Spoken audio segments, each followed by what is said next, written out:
Hey everybody, welcome back to the show. Another evening, got a lot of questions tonight, maybe 9 questions. It's getting, people on my website today, when chatting with one woman again today, asking me a few questions.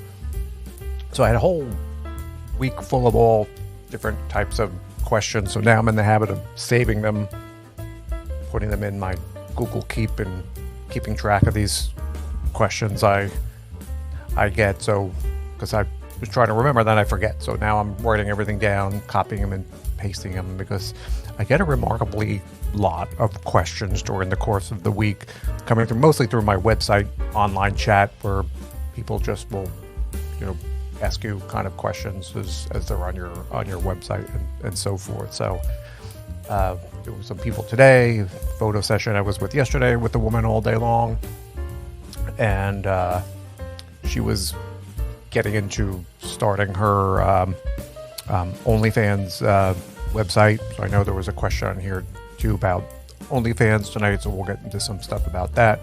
So it's been a busy week, feeling kind of like tired again today, because this spring, not spring weather, where it's just been cold and windy and dark and cloudy. It's, but I've got some caffeine to drink, so we'll be good for the next 35-40 minutes or so to go through these questions. So welcome, people of the interwebs.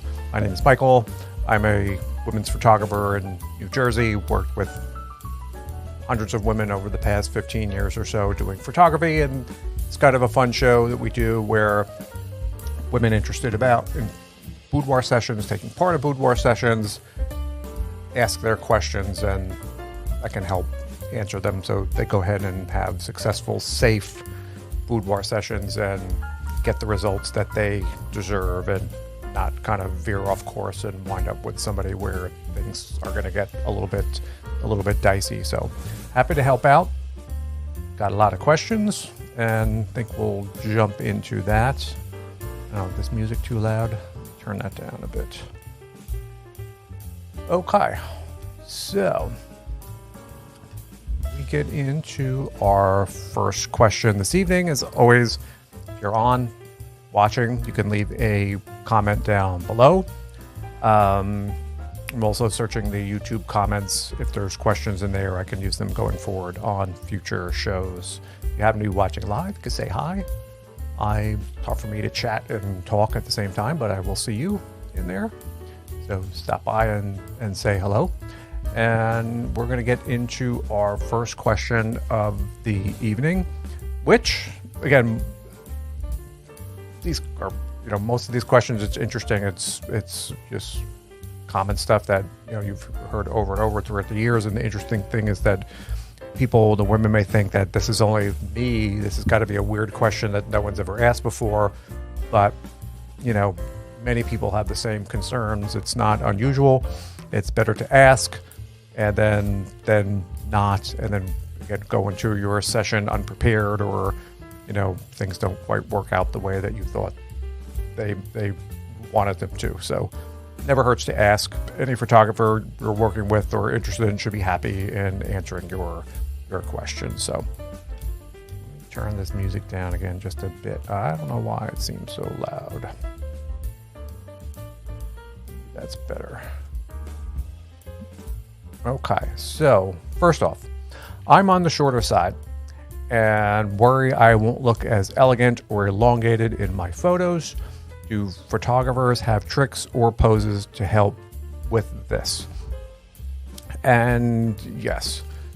So whether you're shorter or really tall or whatever your situation is, there are ways that photographers can work. And I know with women who are often petite and they're worried about looking really small in photos or so forth. And yeah, absolutely. And I don't want to go into the details of how that is all done, because it's really boring. But the short of it is, yes, you don't want to be like, I'm like 6'1" or something like that. So if you're working with someone that's like 5, you don't want to be shooting down at them like this, looking down at somebody, because them looking up makes them look small. So the key is if the photographer will get down to match your eye level with their camera, so things are more in line like this.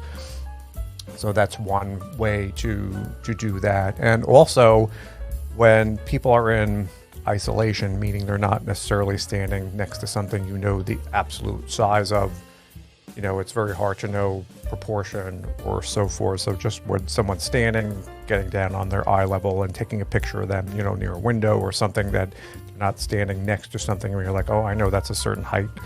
You also lose your sense of scale of how tall or not somebody is, and it's very easy in a situation like that to take a little step back, shoot somebody with a certain kind of a lens, and you really can't. They're towering in these photos. So yeah, the simple answer there is sure is.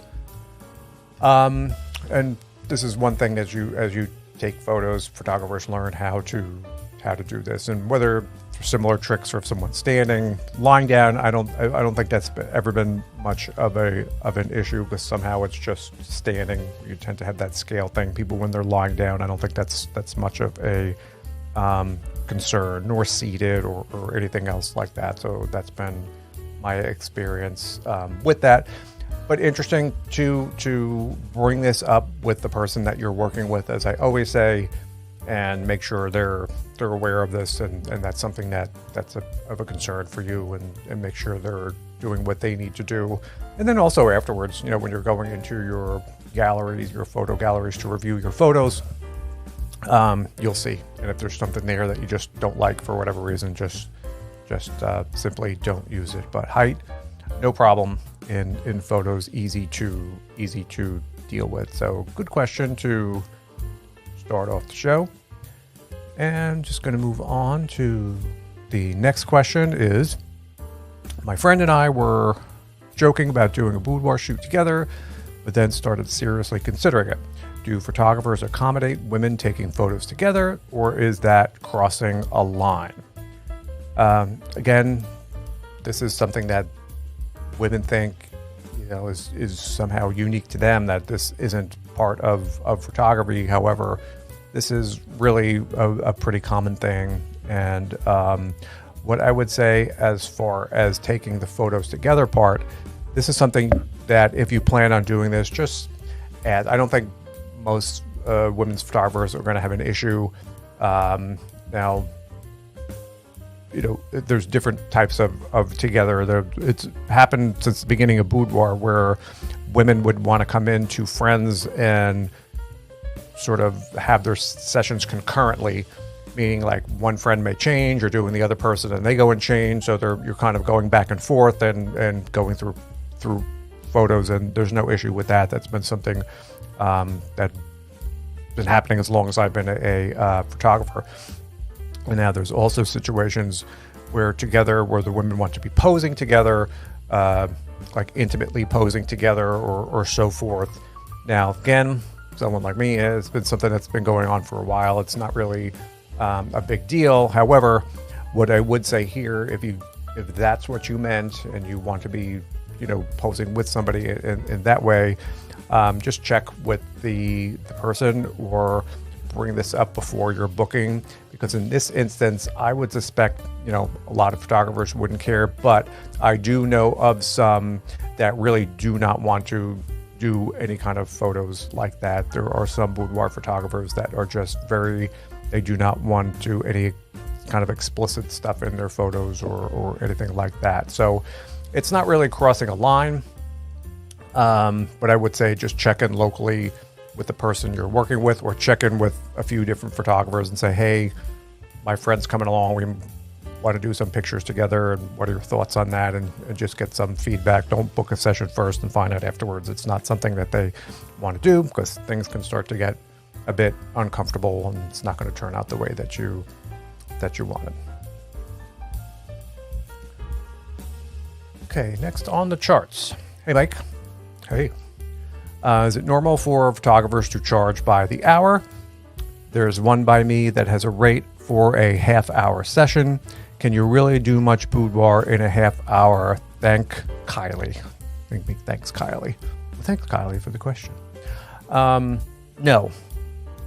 That's not a normal thing to like have a half hour session. And you're right. What can you really do in a half hour?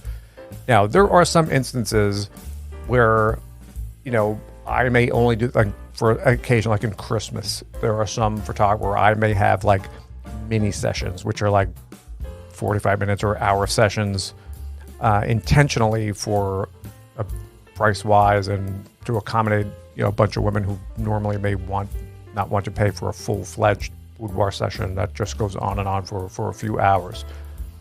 But these are purpose kind of sessions that are not a normal thing for me. In general, though, a boudoir session shouldn't be charged by the hour. And I always use the example, like if you were going to go in and get your hair cut, and you went into the receptionist and they said, do you want the 10-minute haircut or the 20-minute haircut? That would be a little bit odd, because you're there to pay for a result. What does it matter, 10 minutes, 20 minutes, how long it's going to take? So by and large, with boudoir photography, it's very similar. You're there for an experience, whether you're getting makeup done, and it's not just the photos you're paying for, it's part of that experience. It's about not rushing and going through and taking your time and having your fun. And then at the end, you get the result. It was always very strange to me that, as a matter of course, photographers would sell sessions by 15-minute increments or half-hour session. And the truth of the matter is, for any boudoir that's really short, I don't think you're going to get a whole heck of a lot done in that amount of time. It's a rush through, and what you're going to outfits, so you're going to do a few pictures, change quick. You're going to be running back and forth. So I would say no. Is it impossible to do a few pictures? But you'd have to, but you have to go in with the mindset that you're just going to be rushing through this whole thing. And then what is the point? You know, so it's kind of strange if that's how they sell. What photographers want to go in for 30 minutes of photos anyway? To me, that's like very, very strange, unless it's part of a special kind of a package. You know, if you just want to see what it's like. But then again, I don't think you're going to really know what it's like, because when you're going in and going through something that fast, it's not really the real thing. You're just kind of rushing through and doing some photos, unless you just want a couple of pictures. I would see what kind of results are coming out of these sessions. It's a little strange to do like a half-hour shoot as a normal thing. If there are other options, I would say check for other options. If it's a monetary thing and it looks like something you can afford and you're aware that it's like a rush, I would say maybe wear one thing that you know you want, so that way at least you don't have to waste a lot of time changing, and try to get through as many poses as you can in that session. So I know it's nothing that I would do normally like that, or why any boudoir photographer would do. Charge by, time. Now, so 30 minutes is kind of fast for a photo session, unless, again, pet. Maybe there are some universes of photography where that works, time, but for what I do, it's like an unusual way to charge people. So I would say save up, do a regular kind of a session with someone local where you're gonna have more of a relaxed experience. That way your face isn't like, I gotta rush, you're stressed because you're worried about you're not gonna get through a lot of pictures too. So try it, but it's not a normal type of a photography situation. Okay, next question is, I've been thinking about starting an OF for a while, and I finally started my page. Is it worth spending $$ on a pro photographer to boost my page?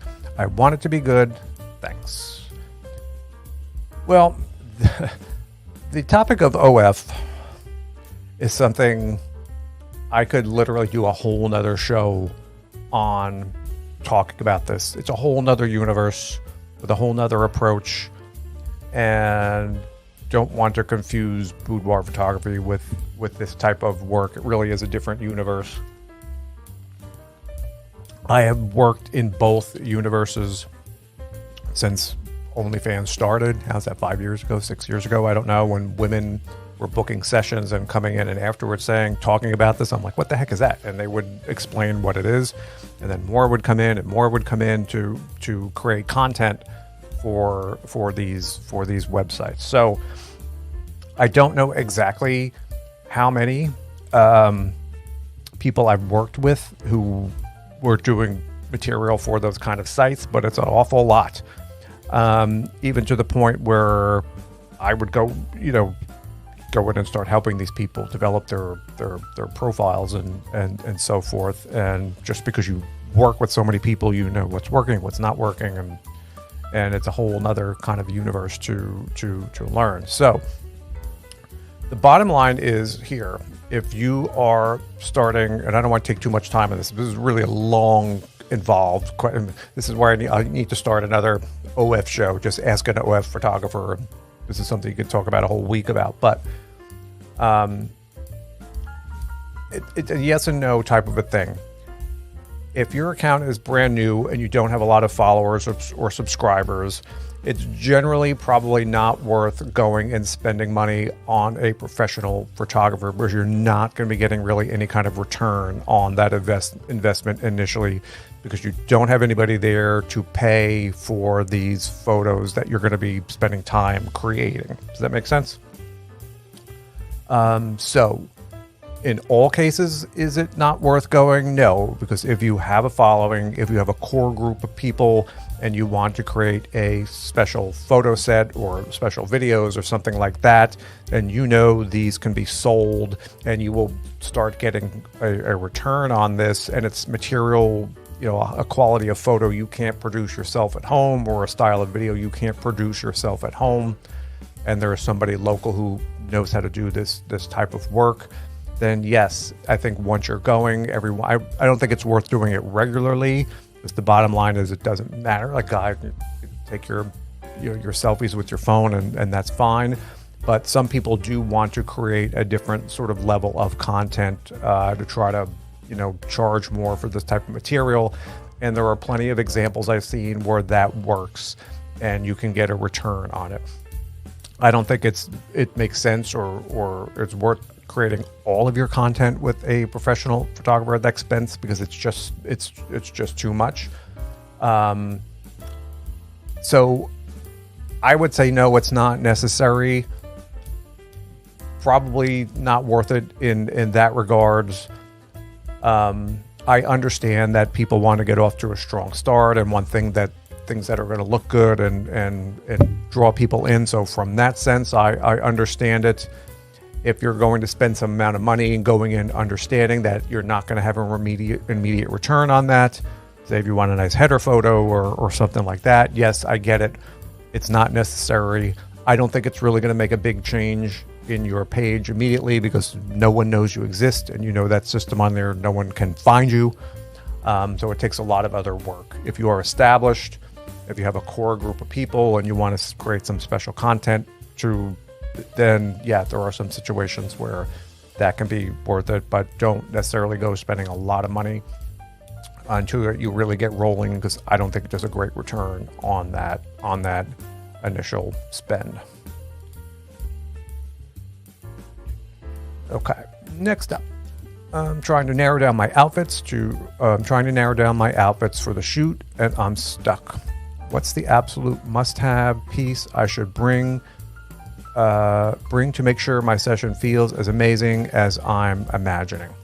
Well, this is a very personal thing, and I've been asked before, if I can only bring one thing to a session, what would it be?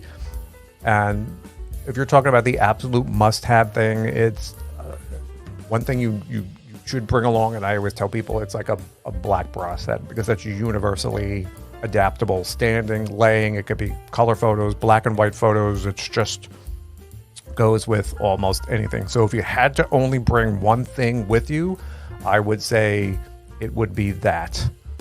Not red, because red doesn't translate into black and white, especially or green doesn't translate into black and white photos. It just doesn't look right. You can use white, but black's the better choice. So depending on what you're doing, if you can only bring one thing, I would say that's what it is. If you're talking about in terms of, something a little, I have always been like a very classic look type of a thing. So even as adapting on that, attaching a garter belt and a pair of stockings to that brings things up another level. putting on a set of heels with that, again, creates a very classic, elegant kind of style where you could do lots of, I should have brought a couple of photos up, but I didn't, but with that type of a look. So that's a good base, and kind of growing from there. I have always, again, been more of a fan. I was going to see if I could bring up some examples really quick, but I don't think I'm going to be able to do that, and I don't want to pause and start like chatting and searching, because I don't think I could do once, but I'm not going to go through it. But what I was going to say is, you know, with your boudoir shoot, is something you not do very often, and lately some of the pieces that have always grabbed my eye that people have brought in is just really well made stuff, like honey burnette stuff.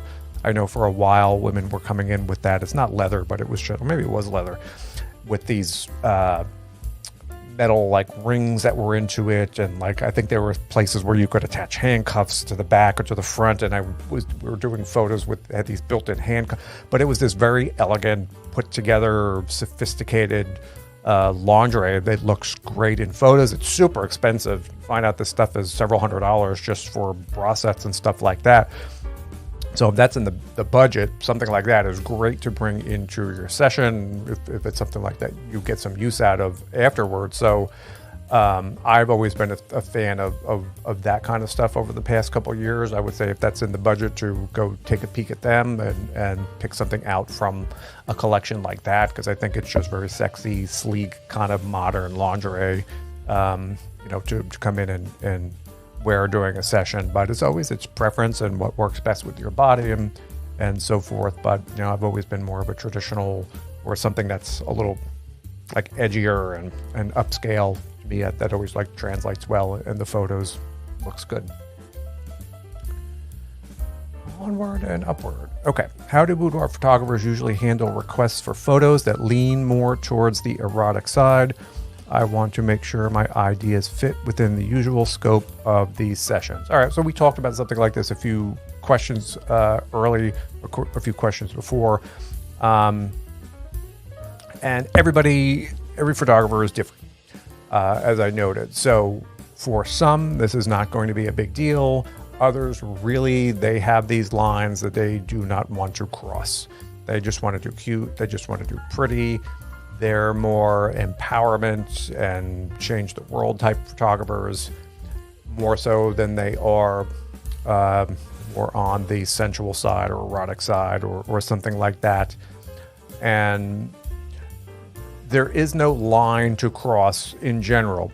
It's just finding the person that's going to be okay with working with the style of work that you want to do, or whatever your vision for the session is.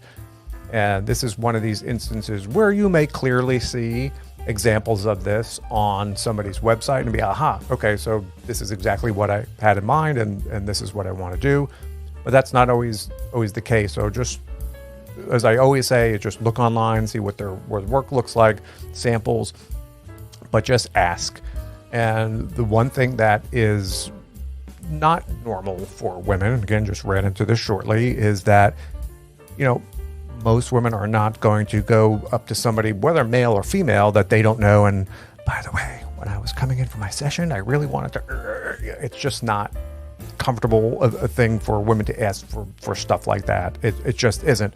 And most of the time, it's when someone's in the session and they find out they're having a good time, things are going good, they feel really comfortable, and it's always like a, by the way, is it okay if I do X, Y, or Z, once they get in and realize if it's a safe and comfortable type of environment. So I know it's unusual to talk about this or bring this up ahead of time, but at the same time, if that is what you want your session to be more about, it's better just to, even in a generic term, and you know, again, call your local photographer, talk to them, and see if there's some level of comfort, and just say, you know, I know this may sound, but I wanted to do something a little kind of wilder, or send them some sample photos and say like this or like this, and you can get some immediate feedback from that person. And if they're like, it's not really for me, just keep on going on. But in general, I don't think. Now, of course, you know, very things that are way too standard deviations beyond the mean they may not want to do. So, and erotic is such a relative word. One person's wild is another person's everyday. So terms like erotic or wild or something like that, you just have to show examples or be a little bit more specific exactly what you want to do in your session, and then find the person that will want to help you out and create those type of photos. Okay, I'm super into the idea of a boudoir session, but my place is definitely not photo shoot ready. Do photographers usually have a studio, or are there cool locations you suggest renting out?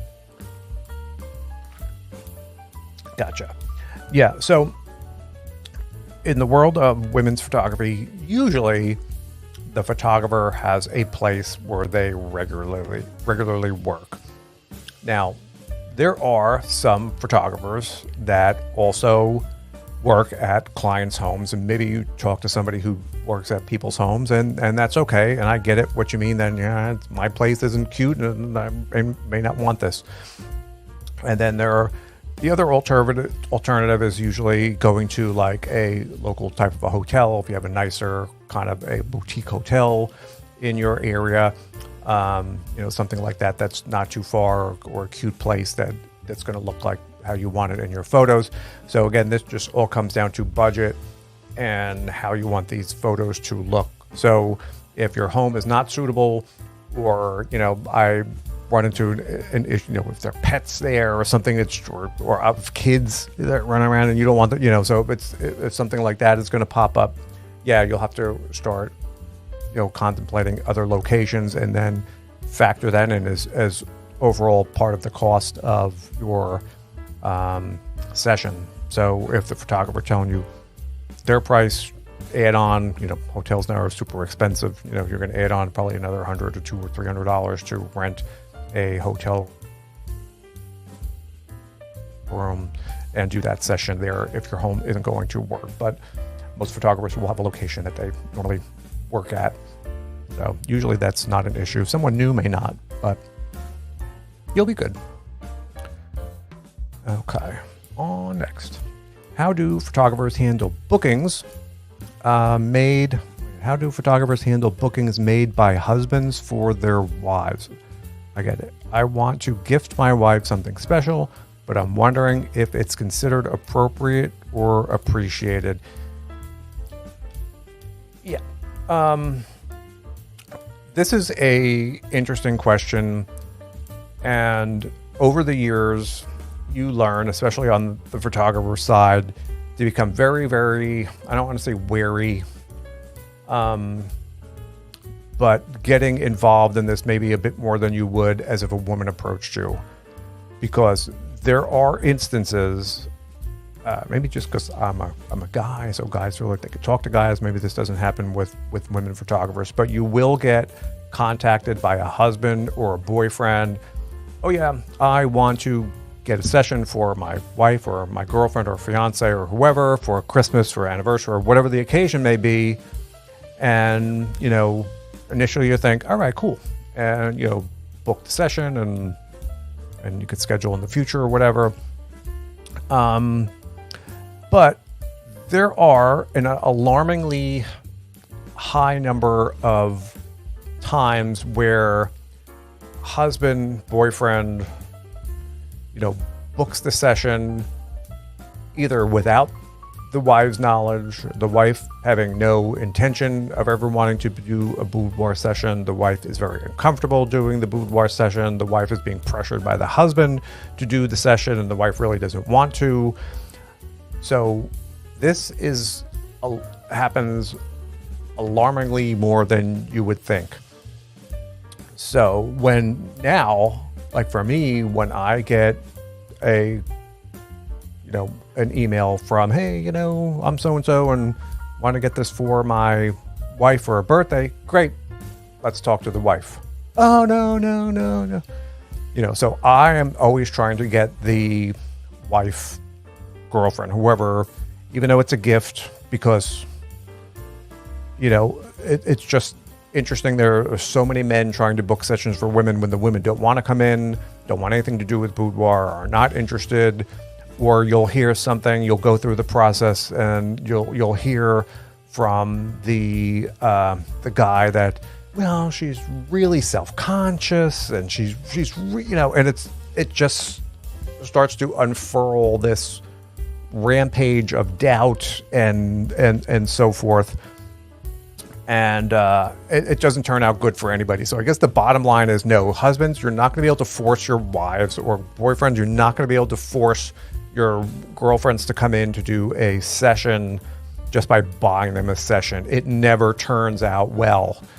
And even if that woman's like, oh, and gets into it and goes through with this, do you know what happens the entire time that person is there? It's just like, oh, is this over yet? Is this over yet? And there's no photoshopping that look away of somebody who has no interest in there, or doesn't want to do this, or I'm just doing this for him. Because I've seen it, and it's painful and uncomfortable for everybody that's involved there. So yes, I do book sessions for wives or girlfriends or so forth. I don't want to make this sound like this is the case for everything, but if you're a photographer that's newer, that's listening to this show and get a request like this, it's smart to always talk to the wife or girlfriend and get some kind of feedback from them. Like, oh yeah, this is cool. This is something I've always wanted, and I'm very excited. Then, all right, yeah.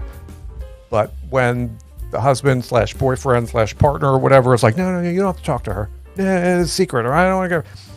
That's a hard pass now for me in 99% of the instances, just because there's just that, like I said, way high percentage of, more than you would think there would be, of men trying to book sessions for women when the women don't know anything about it, don't want any part of it, and it just turns into not a great situation. So it can be appropriate, but there's a little bit more work involved for a man, I think, to book a session for a woman than you would think, at least in my experiences, just because the stuff that I've encountered in the past. And I'm not going to get into the individual details in this, but women who don't want to come in, it's not a pleasant experience for them. If it's not something that somebody's enjoying, it's like forcing someone to get onto a roller coaster, or for someone who doesn't like boats, forcing them to get onto a boat and get seasick. It's not what it's about. And forcing someone to come in to do a session when it's not really their thing is just not what boudoir photography is about. So for men, you could do it. I would expect a little bit more scrutiny about your invitation or your gift than normal. I do not book sight unseen. I don't think any photographer should be booking situations like this. Just sure, I know it's exciting to get a booking, but it's make sure everything is going to work out in that kind of a special situation. All right, now for something a little lighter. My cat is, actually I can't read tonight. My cat is like my little shadow, and I love the idea of having her in some of my boudoir in some of my boudoir photos. Do photographers usually have guidelines or tips for making this work smoothly? And I guess you're meaning bringing pets to your boudoir session.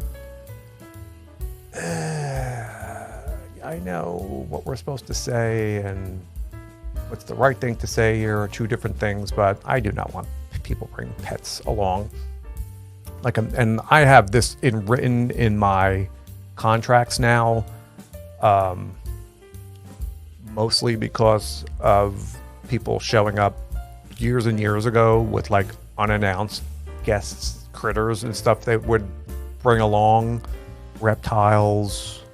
Trying to think before I put a stop to this, what people would show up with. I never had a cat or a dog come, but it was just like other things.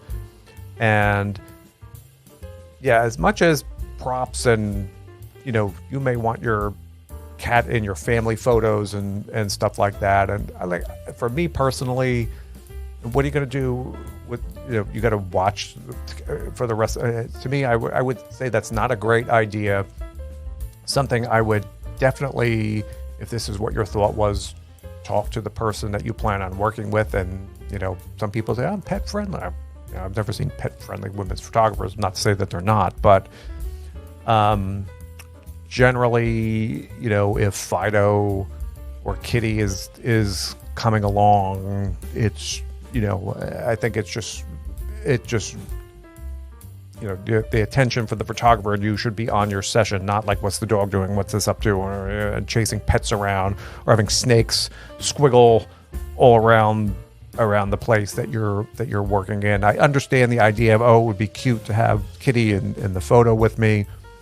I know in my case, I would say that sounds great. Save that for the home photos. Yeah, bringing pets in and working with them wouldn't be my thing, but there could be a photographer out there that wouldn't mind, or if you're doing photos in your house and your dog or cat would be there.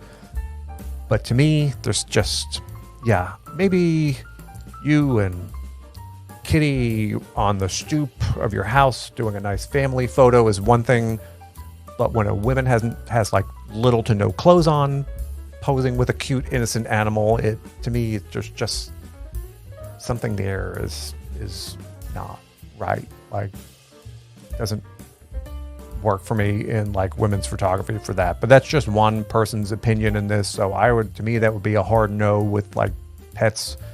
But talk to your person. I don't really have any guidelines for that, or tips about making it work smoothly, because I never tried to involve animals in my shoots, because it just doesn't seem like what boudoir is about. But that's just me. Okay, and I think this is my last one for today. Scroll through my list. Yeah, last question. My photographer suggested an outdoor location that's a bit public for part of the session. Is shooting in a semi-public space a common practice for adding variety, or should I insist on a more private? Part of my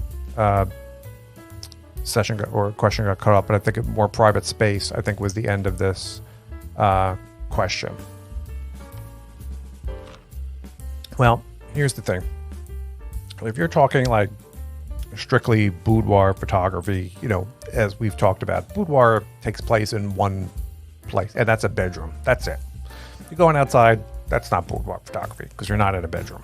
It's just something different. So yes, you still can do photos outside. Women want to do photos outside in lingerie or whatever they're wearing. Technically, it's not boudoir photography, but I understand you may be doing some photos inside and going out and wanting to do some photos in outdoor location. I've done it in the past in the beach, or some private outdoor areas, park that where women wanted to do some photos, and you kind of sneak in and do some stuff and do some photos there. But technically, it's not really like a boudoir. Now, as far as semi-public, I would say no, because I don't know what semi-public means. To me, there's like public or not, or private. But, depending on where you are, if there's a risk of you having nothing on and getting caught, there could be some local law consequences there, or at least something like that. So in a sense of, if it's going to cause like an issue like this, it's not worth it for a couple photos. If it's a question of you not feeling comfortable because you're not going to have anything on and you're going to be outside, then don't do it. Because again, if you're outside like, oh my God, it's not going to have a cute look in your photos. It's not worth going outside and standing there wondering, is someone looking at me? Is someone looking at me? Oh, what's going on? It's just not good. Now, I understand where I live in New Jersey, one of the dense, you can't get away from, people are everywhere. It doesn't matter where you go. There's so many people over here. There's no place that you can go that's private. But most of the country isn't like that. Like, you could live in Colorado or somewhere in the Midwest and go outside and there may be nobody around for dozens of miles. And I understand that. So that's what someone means, that you're in an area where there's lots of public space. You're going to drive down a country road with somebody and there's some beautiful scenery and, there's nobody around for 20 miles. And, that's another story. But I think if you're comfortable in that particular scenario where you are there, and the pictures are going to be worth it, the photographer's experience, and you're going to have a fun time doing it, not get eaten alive by mosquitoes or something like that, then yeah, I could see if I was in the Midwest in Colorado mountains and you can go somewhere where there's nobody around and pose, although it's got to be not easy sitting on rocks, but then I would say, yeah, I understand it. If you're in a place like where I live, it gets a little trickier to go outside, and if you don't want people, what's going on over there? Hey, what are you doing over there? It's probably not worth it, and people want I would probably stick with the indoor private photos, and especially if you're in the Northeast, or because you ain't finding any semi-private, quiet spots around to do your photos in here. So stick with the indoors. Okay, so that was a lot of different questions we ran through this evening, and as always, you can see there are lots of different scenarios and questions that people have about coming in and doing women's photography. It's always a way more complicated thing than people initially think, and it is better to ask a question and to find out than what we've talked about in the past is women signing up for inexperienced photographers and going in and not having things quite go the way they thought they would. Not that anyone's in immediate physical danger, but you're spending a lot of money and getting results and possibly experience that are well below par. So it's better to ask, check the experience of your photographer. Just because someone calls themselves a pro photographer doesn't mean anything. They could have started 2 weeks ago, have zero technical skills, and have no idea what they're doing, but yet they still call them a pro. So as always, when it comes to women's photography, you got to do a lot of homework, research your photographer, ask a lot of questions, talk to them, cover all the details, so you don't wind up in a kitchen nightmares type of a situation. And we want everyone to have a great time, sessions to go smoothly, and that's why we're here to help people out and answer these questions so they can become more educated, and knowledge is power when it comes to having a women's photography session. So thanks for stopping by, watching the show. Again, my name is Michael. If you have any questions about boudoir photography, you can hit me up on the chat on my website, leave a message in the comments below on this video, or send me an email. I'm happy to help out. We'll put the questions on a future episode. So thanks everybody again for watching tonight, and we'll see you next time. Thanks.